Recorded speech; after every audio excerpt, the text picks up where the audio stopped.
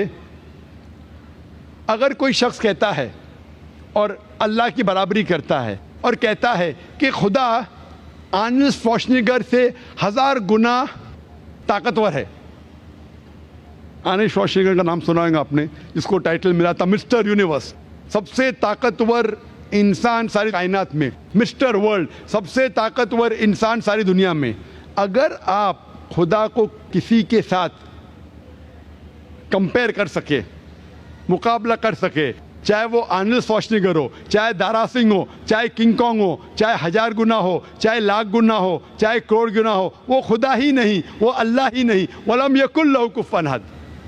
तो ये 4 शराइत है किसी को खुदा कहने के लिए. अगर ये 4 शराइत पे कोई सफलता पाता है, हमें कोई गिला शिकवा नहीं उस शख्स को कहने के लिए कि वो खुदा है.